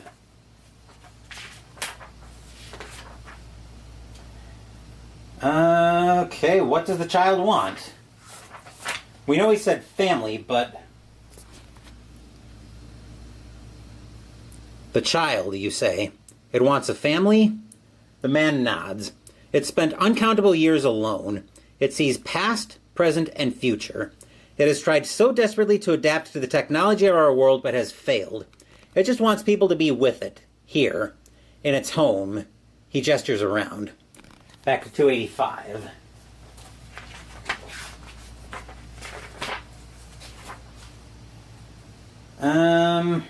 Okay, how do you know all this?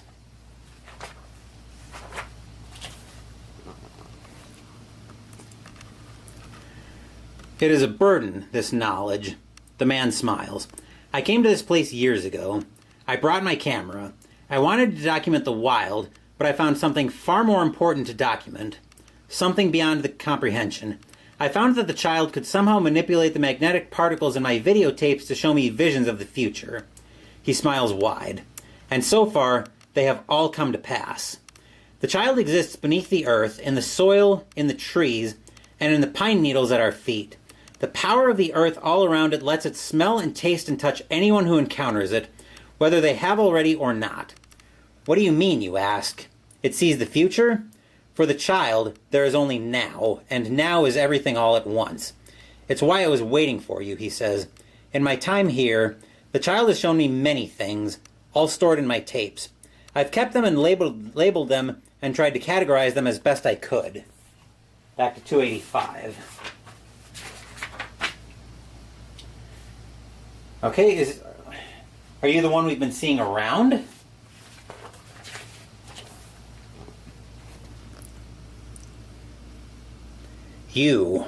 Are you the guy I've seen around? He pauses, thinking. It may have been me, or rather, a version of me. What? I've given myself to the child, he says. I'm in its family now. If it wishes, the child can take my form. Indeed, the child takes many forms, those of its victims, past and future. Okay, well... So obviously he knows a lot about what's going on, but now I want to know how he can leave safely. Because I'm willing to believe he's not talking nonsense at this point.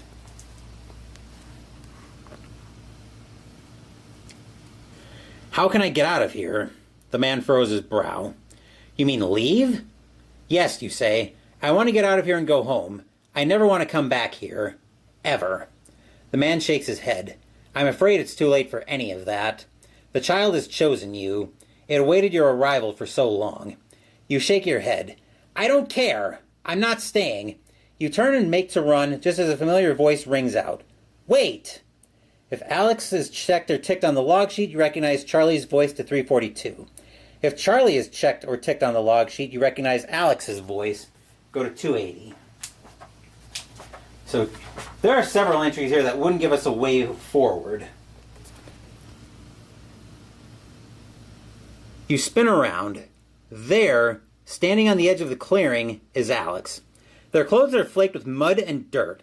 There are twigs caught in their hair, but they're here. They're alive. They're smiling at you. Honey, they say. It's okay. To run to Alex with open arms, go to 279. To hesitate, go to 10. On the one hand, I would be happy to finally see a familiar face, but on the other, given what I just heard, I'm probably hesitating. At least I know I would be hesitating, so that's where we're going to go with. I'm going to go to 10. Because I don't completely trust this.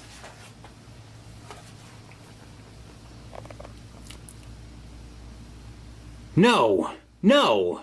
You race for the edge of the clearing. You can make it out if you're fast enough.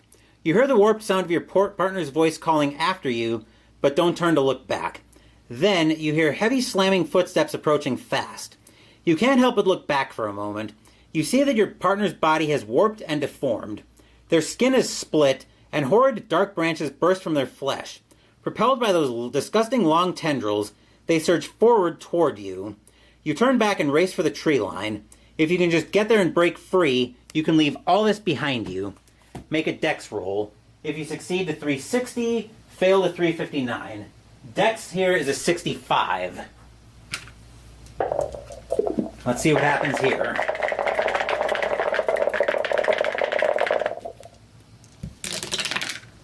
That's a 40, so we pass that. So go to 360.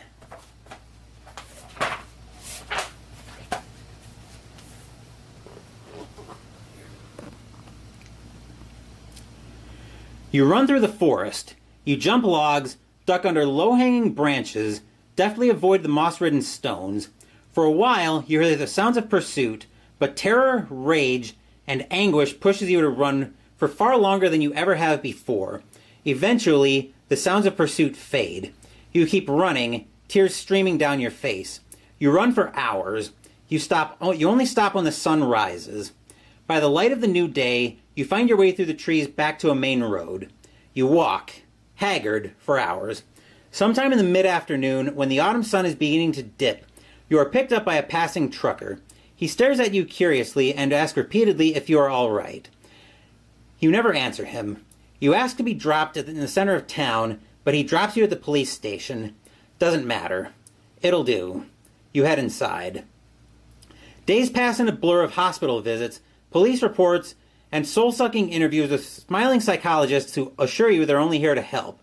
Search teams go into the Black Hills to try and find your partner, but they don't find anyone, but you never really thought they would. They do eventually find your car. Even though it has your license plate, the searchers say it can't have been the same vehicle. It was rusted, covered in moss, and looked as though it had been abandoned for years. You find no reprieve, even in rest. When you sleep, you dream only of the forest, the lonely trees, the wet soil, and the endless night sky. But there's a strange budding warmth in your belly that makes everything seem fine. Somewhere out there is screaming, a chanting, the wind that unsettles the trees. The breeze makes the pine needles dance across the forest floor. Then there's the static.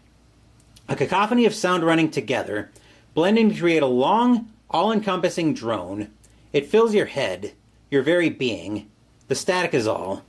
Then suddenly, the warmth within your stomach explodes. Your flesh tears, yet there's no pain nor blood. You watch in horror as the gnarled branches of some ancient tree emerge from your stomach, all while twisted roots encircle your bones, crushing and cracking them. You try to scream, but only static emerges. As the static fills you and everything around you, the last thing you are aware of is the endless sea of stars above you. The cold stars. Then, darkness.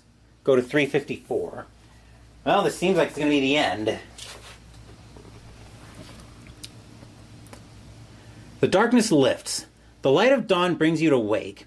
You don't recall how much time has passed. It might be years later, or could it be years earlier? Somewhere in the forgotten wild, you stir. You see the ancient forest around you. The pine needles feel like carpet on the ground. It's all warm and familiar. The wind flutters through the Black Hills to a place where no bears, rabbits, or birds ever tread. Trees shiver in the final moments of summer, and beneath the moist earth, you shift. The dead branches and fresh soil fall away from you as you emerge. Human again, you rise from the damp earth and breathe. You blink and hear the call of your master. The child awaits you. You have successfully completed the story and have been reborn to serve the child, as you will be again and again for all eternity. The end. Well, I suppose that is one way to finish the story. Another interesting Call of Cthulhu adventure, and very, well, I don't know if it's necessarily in the... Actually, this one did feel pretty Lovecraftian, all things considered, but that will do it for this adventure of Call of Cthulhu, Alone Against the Static. But we're not quite done yet, because I did get a delivery in earlier this afternoon that we're going to go ahead and unbox on the channel. So let me put my dice here away. That was another interesting adventure for sure. I can see revisiting that one on the channel later on.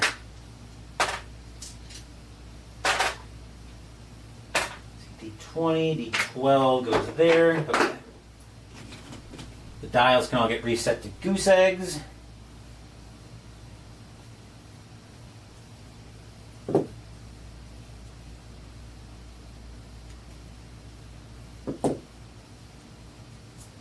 Alright. Okay. Put all the dials back.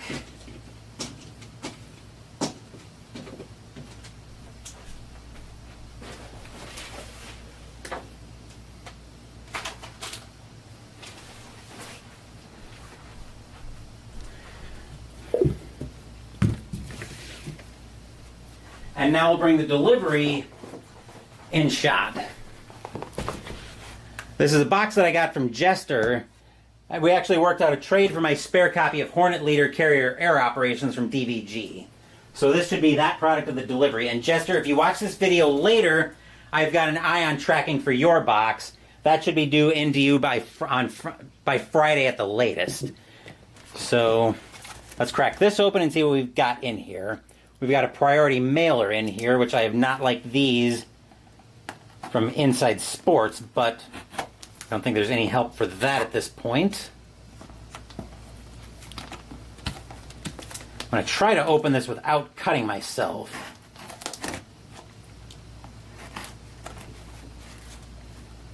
Okay.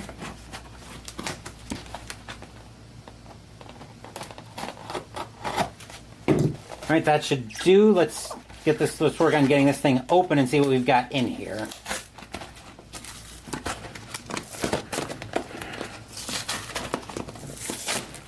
Okay. And what we see in here, once I get the bubble wrap out, he says he packed this pretty tight, but we'll find that out soon enough. We'll get the bubble wrap off, and we'll see we're greeted by a copy of This War of Mine, the board game by 11-Bit Studios and Galactica Games. A board game by Mikhail Arax and Jakub Wisniewski. A story that must be told. The sun is about to set, and with it fades the threat of catching a sniper bullet if you're reckless or desperate enough to stick your nose out of the shelter. But the night brings no solace. Whatever little supplies we gathered are now at risk because of marauding looters and worse. So we'll just hover over that. My voice is already starting to go a little bit, so we're not going to read through all of that. But we will go ahead and pull this open to see what's all in here. Jester said he threw some stuff in here that he thinks I might like to try out. So let's find out what all is in here. Oh, looks like he threw in the... Okay, so it looks like he's got the 2023, I think the National League, Diamondbacks and the Dodgers. Oh, it looks like he threw in some... What are these? Oh! Looks like he threw in the charts for... Looks like he threw in some deep drive baseball, which I've been thinking about trying out, so this kind of kills that bird for me. He also threw in the Rockies, Dodgers. Looks like the Rockies and the Dodgers for 2009 season ticket baseball, which I already have that full season, in addition to having looks like the Angels, the Red Sox, the Phillies, and the Rockies. Actually, he's got more of the Rockies, but I think I already have 2009. Hang on, I've got my baseball seasons out in the living room, so bear with me while I see what system I have 2009 in, but I know I have it already.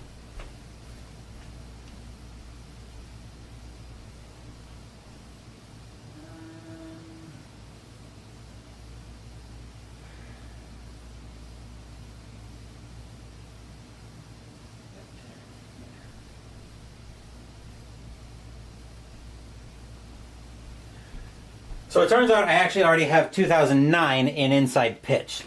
So thanks for all that, Jester. I'll probably get that torn out and see what I think of doing 2009 season ticket. I've also got the charts in here for... Looks like these charts are for deep drive baseball, I think, and he's got the teams for...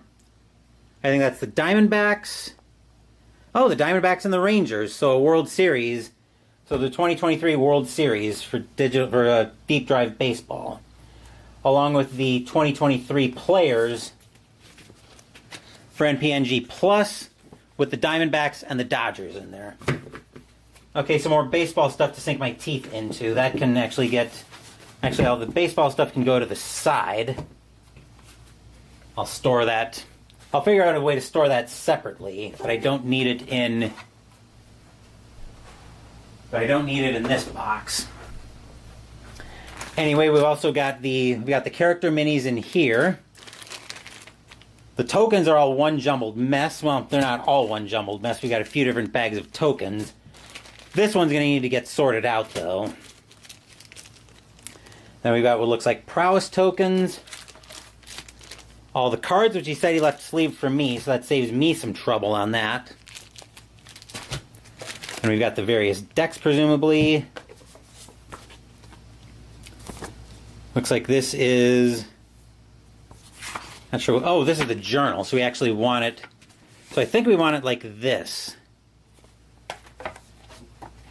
Then we've got the book of scripts. I'm not going to do too much spoilerific on this unboxing.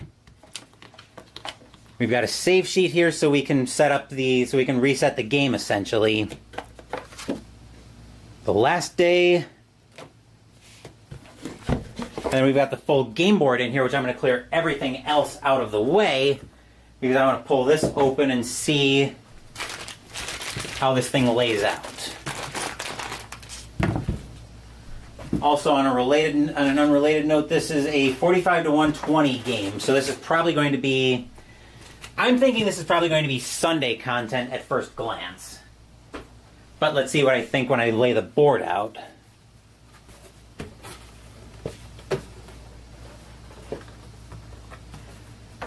Okay. Once we put it down, we'll see that the board is actually double-sided, and I'll have to move the camera back just a touch to actually get the whole thing in shot. Looks like that. And then to flip the board over onto its other side. Presumably one of these is a more difficult side. I imagine one of the rule books in here would tell me which is which. But yes, the board is double-sided.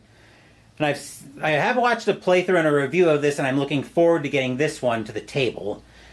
But we'll get all this put back away. And thank you for helping me work out a trade for this, Jester. You know I've kind of gotten very picky about the games that land in my collection. This one looks like it should be a good one.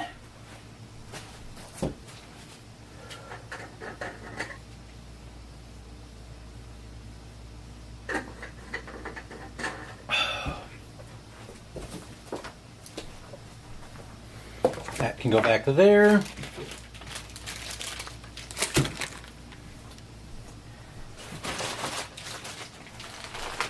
For the time being, the tokens are going back in as a jumbled mess, but they are going to get sorted. They're going to need to get sorted before too long. The bubble wrap can hit the bin. That can get closed up. Okay, we are all good there. But that will bring the main event back in shot. That will do it for this playthrough of Call of Cthulhu Alone Against the Static. Still busy coming up on the channel. Saturday Mystical Munchies will continue with the official Ticket to Ride cook. We'll actually finish out of the Ticket to Ride cookbook with the drink Root Beer Float. As for Sunday, we'll be continuing our Tack Up Wargaming list with game number 8 as we venture to commemorate a very important date in history as we play Tiger Leader by DVG. As for next week, we'll be staying in the Leader series, but we'll be dipping under the waves as we play U-Boat Leader from DVG. Thank you for watching the video. Please give the video a thumbs up and subscribe to the channel. Be sure to turn on notifications so you get my content. Be well, stay safe, take care of yourselves and your loved ones, and I'll be back with more videos in the future. Until then, take care, everyone.